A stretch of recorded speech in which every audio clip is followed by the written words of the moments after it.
crooked elections, the sea that shalt be named, and I talk about coming to Korea. All this and more. The Chi Ranger Podcast starts now. Greetings and salutations, my excellent friends. I hope you're having a fantastic day. My name is Steve Miller, the Internet's Chi Ranger, and this is the Chi Ranger Podcast. Thank you so much for joining me this week as we kick off another show. Now, before we jump into the segments, I do have a few announcements and updates. And first of all, I want to say, gosh, it is so nice to be here in December. It's so nice to actually have the weather turning just a little bit cooler. But all that being said, I am counting down the days until I leave Korea and head out to the glorious Southeast Asian areas. Joe and I are actually going to do a 5-week trip. So we are going to depart the end of December and then travel throughout the month of January, and then come back at the beginning of February. So once the season ends in a couple of weeks, we have about 2 more weeks of school, and that'll be it for regular videos on the Chi Ranger channel. But never fear, I will be updating on a daily basis on the vlog channel. So make sure you're subscribed to that, or on G+ or Twitter, where I post all the links to everything I produce. Now, also this particular weekend, I'm actually out with the Korea Tourism Organization and a bunch of photographers. So they've actually put together a really cool press trip through the DMZ. So I've taken the C100 to film an episode of Eye Out That Way. And since I am out that way, I'm not having as much time to peruse the news and make notes for a podcast. So next week there will be a podcast, but chances are it will be an abbreviated podcast. Now, one last thing before we dive into the meat of the show, and I do want to talk about the new YouTube comments. We've been having a great discussion for the last few weeks over on G+ and on YouTube. little frog on my throat. And I have to say, I really do enjoy it. And YouTube just recently came out saying that they're trying to fix some of the problems that people have uncovered since people have used and abused the system. And quite frankly, that's really a good idea, because no matter how much you can beta test something on a closed system, as soon as it gets into a real world situation, you're going to find out where all the mistakes are. And I got to say, YouTube has done a great job with the new comment system. There's a few bugs in it, like I really am frustrated when someone leaves a comment on my video and I can't reply. It says, you do not have permission to reply to that comment, or permission to comment on this video. And I really don't know why. I thought originally it was because someone was using an old account they haven't brought over to Google+, or that there was something tick that marked things private or safety mode. Really don't know. All I can say is that I really do enjoy it. I'm finding a lot more people to interact with because of the way the comment system is working, and it's really cool. So I really do enjoy it. But all that being said, it's time for the news. Ladies and gentlemen, welcome back to the podcast. This week has been fairly interesting when it comes to the news, and I am not lying when I am saying that there are just a ton of stories out there that deserve to be talked about, and I'm not sure I'm going to have time to get to them all. So be sure to follow me on Twitter or G+, because I do try to share those as much as possible. And if there is a huge story that comes out, I do post that right away. Now, first up, this is a story that has been going on for nearly a year. The government's role in last year's election. The government continues to just surprise me. So Park Geun-hye came into office last December. The public election was on December 19th of 2012, and here we are entering December, almost a year later. And even before the election, there were lots of allegations about the National Intelligence Survey trying to corrupt public opinion and sway votes towards Park. And this has been going on for a year. Every month, every few weeks really, there seems to be more information coming out, and the breadth of the conspiracy just seems to be going wider and wider. It has been found out that the government's cyber warfare and psychological warfare offices were involved with this. But the story that came out, I'm recording this on Tuesday night, so it came out Tuesday morning, and I shared it on Twitter, that the military and National Intelligence Survey combined released 24 million plus tweets to try and sway public opinion. Now, so far, Park Geun-hye has said that she hasn't had nothing to do with this. But with such a concerted effort, and with so much information being discovered over the past year, I think the time has come to say that the government, and possibly top officials in this Inuri government party, really tried to sway the election. And the election probably was not fair. And if this had happened in the United States, it did, Watergate, hello, it cost Nixon the presidency. And I would say that this is something analogous to that, and I would say that Park Geun-hye did not win a fair election, that there was significant attempts by the Inuri party and the government to sway public opinion, and that the election needs to be reheld. There's just no other way to look at this. I mean, when you look at all the information that has come forward, there's really no other alternative at this point. Now, whether or not that will happen, probably not. People in the United States really haven't risen up against the U.S. government over the NSA. And people here are holding protests, sometimes on a daily basis, in front of the different government offices. But there's really no widespread public outcry that Park Geun-hye needs to step down or that top officials need to resign. What's probably going to happen? Maybe an apology. So far, Park hasn't even acknowledged this, so she may continue to try and stonewall everybody else. Another interesting story that is actually from the United States but is related to this area. The United States is now starting to get involved in the sea debate between Korea and Japan. Now, here's a little background on this issue.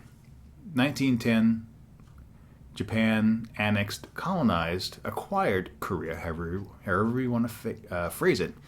And when the International Hydrographic Organization came to bear, they needed a name for that body of waters. Well, since Japan was the de facto power in the region and controlled Korea, they said the body of water was named the Sea of Japan.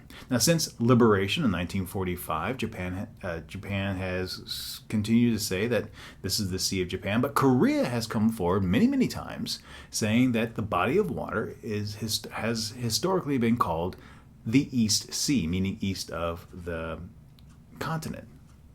And they've gone forward many, many times to try and get the IHO to change the name to show both.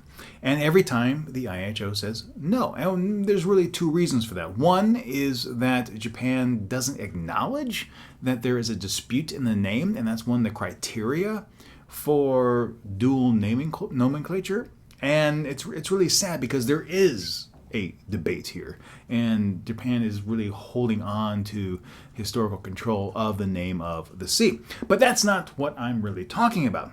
Now, this is in Montgomery County, Maryland, as well as in Virginia. The what is it called here? The Voice of Korean Americans have stepped forward and have petitioned various school boards to change local textbooks to identify the body of water as both the East Sea and the Sea of Japan. Now, I think this is a little bit of a vote-grabbing measure.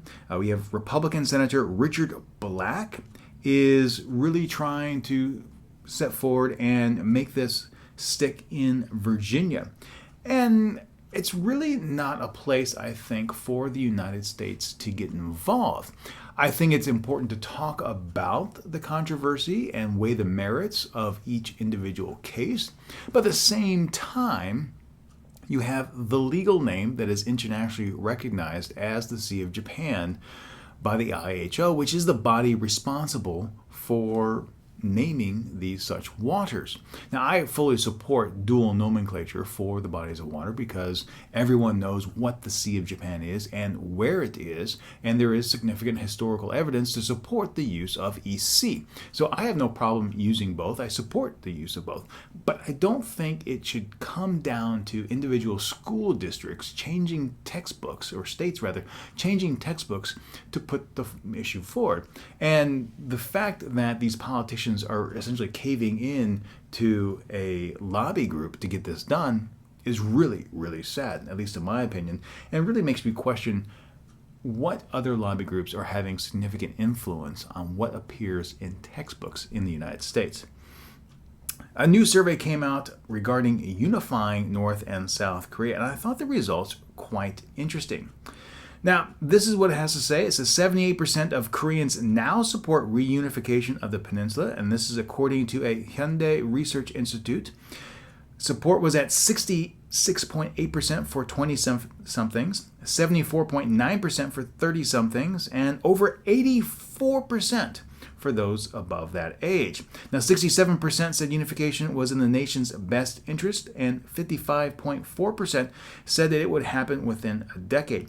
19.4% said unification was impossible, which contrasted starkly with experts saying that there was only a 2% chance that unification would never happen. Now, one of the things I thought was interesting about the survey is that I have several friends here in Korea, and they talk about unification in two different ways. One is that they would like the opportunity to have families together, and they would like unification for that reason, and really for that reason alone. They don't want unification because of the financial burden it would place on South Korea. And I haven't seen the questions in the survey, but I'm not sure they would exactly be worded in such a way that would differentiate between the two. So I thought the results were fairly interesting. And finally, from the Koreas, some information on detained prisoners.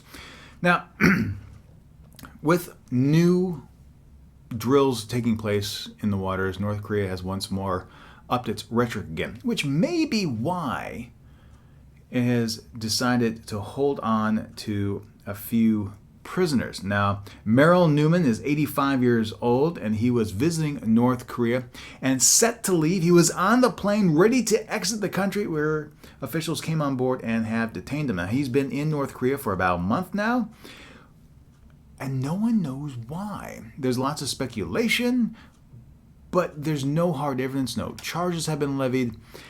And when you know of someone who's been detained in North Korea, typically it's because they have been proselytizing in North Korea, which is against the law. Kenneth Bae, that's what he was doing. This guy doesn't have any history of that. It doesn't appear as if he was doing anything along those lines. So why then was he detained? And this is the thing that people are really questioning as to why he was taken off the plane, especially so late in the game. And this is also one of the reasons why I have no desire to go to North Korea as a tourist. I've said many times that if I go there on a journalistic mission with a press group, I would entertain that thought, but not just for tourist opportunities. I don't want to see money go into the regime. And new reports have even come out saying that a lot of the tourist dollars don't go back to the people at large. They just go back and fund the regime, which is something I don't support. Okay, that's all the news from the Koreas. Moving on to East Asian news, I thought this story was fairly interesting. Spain issues arrest warrant for former Chinese president. The Voice of America has reported that a pro-Tibetan group supplied the Spanish courts with documents alleging the former president and 4 others contributed to genocide in Tibet. Now, the Chinese Foreign Ministry responded, quote, to denounce what it called an attempt to interfere in Beijing's internal affairs. Now, when I first read this, I was like, yeah, that makes total sense. Why would a Spanish court get involved in this manner? And this is where I want to bring this up. Spain allows its courts to prosecute alleged war crimes if the victims were Spanish citizens. Now, since one Tibetan monk had Spanish citizenship, he was able to bring forward the claims. And I really think that is a very interesting roundabout way to do it. I don't necessarily agree with it. I think the court is overstepping its bounds, but it'll be interesting to see how this progresses and what comes about from it. Japan has condemned both China and South Korea for erecting a statue. Now, this is something that came up pretty recently. South Korea is planning to erect a statue of An Jong-gun, who shot Hirobumi Ito on a platform in Harbin's railway station in China in 1909. Now, Ito was Korea's governor when it was a protectorate of Japan prior to annexation. And in Korea and China, An is viewed as a freedom fighter, while in Japan, An is regarded as a criminal and a terrorist. And this is one of the things that I think is really going to cause some diplomatic problems for both China, Korea, and Japan. Because, well, we all know one man's freedom fighter is another man's terrorist. And that's something that Japan is forgetting. So rather than actually just letting the matter go, Japan commented condemning the erection of the statue. So nothing's going to come about it. I really believe that China and South Korea should erect a statue because this is someone who they feel is a martyr, who is a freedom fighter, who fought against what they feel was Japanese imperialism, and something that should be honored. Japan should, while they do disagree with that, they caught the individual, they charged them with the crimes, they should just leave it as that and not comment on that particular individual issue. It's showing, it's showing that, well, I guess the best way to say it is that both sides have always been accused of not being able to give up the past. And this matter, I think, Japan is showing that they should just, the event happened, and you should just not comment on it. If you feel that strongly against it, you shouldn't comment on it. It's just going to bring things up again. In another survey in Japan about Korea, most Japanese distrust Koreans.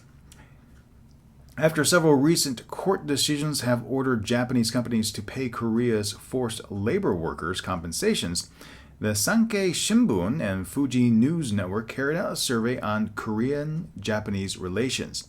Now, in the survey, 69.3% of respondents said that Korea can't be trusted as Japan's regional partner. The majority also felt there is insufficient evidence regarding comfort women and that the 1993 Kono Statement should be revised. And this really isn't a surprising survey given the way the media on both sides are portraying events. It's causing a lot of problems, and it's really time that Abe and Park sit down and resolve it once and for all. The two major issues in the area are China and North Korea. And as long as Korea and Japan are bickering back and forth about minutia, it's actually working in China's and North Korea's interest because two of the major players are not at their best game and they're actually not working together. And that's something that must absolutely happen. And finally, China is lunar bound. China is launching an unmanned probe that is set to touch down on the surface of the moon mid-December. It will use the Chang'e 3 rocket, and Chang'e is the word for a Chinese deity that lives on the moon. China has been stepping up its military-backed space program with the aim of building a working space station by 2020. Now, I'm actually really excited to see this because I missed the space race growing up, and I really think that the world as a whole hasn't paid enough attention to space exploration. There are incredible risks with that, but when you look at the technology that was designed and invented and implemented during the space race that got us on the moon originally. It's sad that we haven't gone back there. If you think all that we could accomplish, it just blows your mind. So I'm hoping that this next phase, that by China going to the moon, it will, gain some interest. It'll get people involved, get people back interested in science to once more elevate us up to the stars. All right. Ladies and gentlemen, that is all the news this week. You can find links to all the stories by clicking on the show notes and going over to chiranger.com.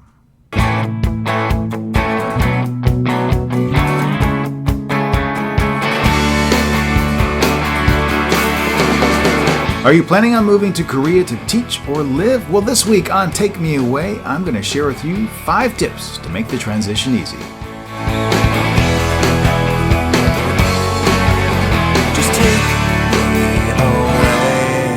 Welcome back to the podcast, everyone. I hope you're having a fantastic day. I know I'm having a jazzy time, jazz fingers even, doing the show this week. Well, this week I thought I would do something a little bit different and give you a top 5 list, not even a top 5 list, but 5 really good tips that will help you transition to a life here in South Korea if you're moving from abroad.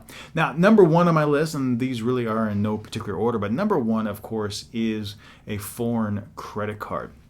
Now, the reason why I say that is that if you're coming here for a short duration, maybe a year to teach, or you're here for a few months on an employment contract, you're going to want to make some purchases online. So having a credit card makes things incredibly easy to do that. And in today's age, let's just face it, we buy a lot on credit. But having the opportunity to buy things in the store here in Korea, whether it be food or other goods, just makes it so much easier. And a lot of times, based on the exchange rate, putting things on your American credit card or your overseas credit card does actually save you money in the long run because of the exchange rate. So I tell you what, this was back in 2008. I had to buy an iPod. And at the time, there was a huge difference in the won and the dollar. And I was prepared to pay cash pay out of my bank for this new iPod. But because of the differential between the dollar and the won, I actually saved about 15% by putting out my credit card and then sending money overseas afterwards. So having a credit card is key. Plus, Korea is in such a central location. You can travel just about anywhere from here. So having that credit card so you can buy your airfare tickets is definitely a win.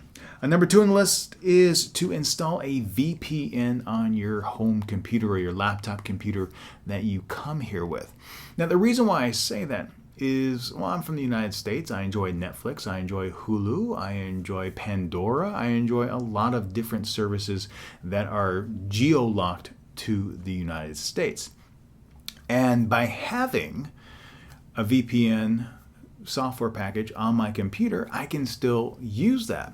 But also for internet banking purposes, I ran into a problem a while back where there was a glitch in my banking software, and I lost the ability to add payees to do wire transfers with because I was outside the country. But once I was able to activate a VPN, so I was quote unquote spoofed that I was in the United States, I was actually able to go ahead and do all that back and forth. Now, personally for me, there are a lot of different VPN softwares out there that you can use, but I would say that the pay software probably is a little bit better, because that way if you do want to move across devices, you can do that. The software I use, I can actually have up to 5 devices on the same paid account, so I can watch Netflix on my phone. I can listen to Pandora on my phone, and it's the same account that I have on my computers here. So it's really helpful when I want to just sit back and watch a movie. A lot of times when I commute, I actually am watching Netflix on the subway, and I really love that. If you're a sports lover, you can of course get the hockey packages, the football packages, which are great to watch when you are abroad as well. And number 3, I would really recommend getting an international driver's permit. Now, I probably didn't drive for 2 years while I was here, and I just wound up changing over my U.S. license to a Korean license. But I always had an international driver's permit with me because I never knew if I was going to rent a car for a weekend. And truth be told, Joe and I do sometimes opt to rent a car because the final destination where we're going doesn't have a lot of public transportation, and we do like that. And as you know, Joe and I love going to Jeju. Jeju is fantastic, and their cars are dirt cheap. Here in the mainland, I would say a normal small rental car is maybe 60,000, 70,000 won per day, so $60, $70 per day. Over on Jeju, 20,000 won, 30,000 won, 20, 30 bucks a day. It's a no-brainer. Plus, you can just go all over the island. And I really do feel that Jeju is one place you must go. It is a fantastic, fantastic place to go. Highly, highly recommended.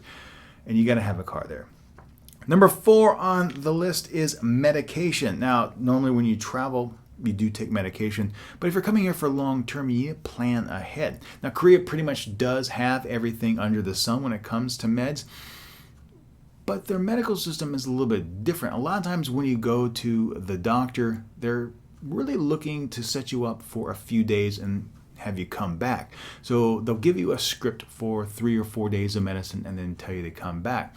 Well, and even if you have a headache and you go into the pharmacy to get some ibuprofen, it's really only maybe 4 or 5 doses. It's very small, 10 tablets, 12 tablets, and that's it. You can't go into Costco. Well, that's a bad example. But you don't have the ability to readily go into a store and buy a 200 tablet thing of Tylenol or of ibuprofen. So I would recommend ibuprofen or Tylenol, Benadryl. I would also recommend bringing over from the United States, simply if you have some allergies or you have other things that might help alleviate, and as well as other allergy medicine. I think those are things I would definitely bring with you here. Things that you don't need to really worry about: shampoos and contact information. Deodorant you kind of do need to bring, just because the deodorant that is here is very, very expensive and is more along the lines of trial size. So if you like deodorant, I would say bring that. And the fifth thing, please learn how to use your computer so you can type Hangul on your computer system. And the reason why I bring that up is because a lot of information is available online. However, to get the address of some place, you can't really always rely on Google Maps. You need to use Naver Maps or Daum Maps. And for that, you have to enter the address in Korean. And a lot of times, the sites will have the address written in an image file, so you just can't copy and paste. So knowing how to take your computer and switch it over to Korean so you can type in the address is key. It makes trying to figure out where you're going so much easier. So anyway, those are 5 tips on what to bring and what to expect when coming to Korea long term. Anyway, that's it for this week's Take Me Away. I'll be back in just a second.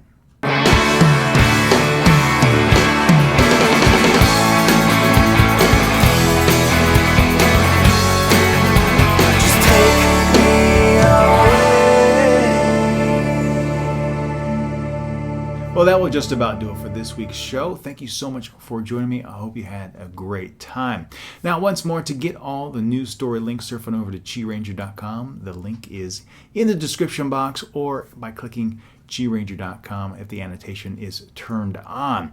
Now, to keep up with everything I do, follow my social media links. You'll find them in the description box or over on chiranger.com. If you have any feedback about the podcast, please shoot me a message. You can do so by emailing podcast@chiranger.com. Again, next week we may have a little bit of an abbreviated show, but there will be something up for you. So until next time, thank you so much for watching. Remember to be true to yourself and always be awesome.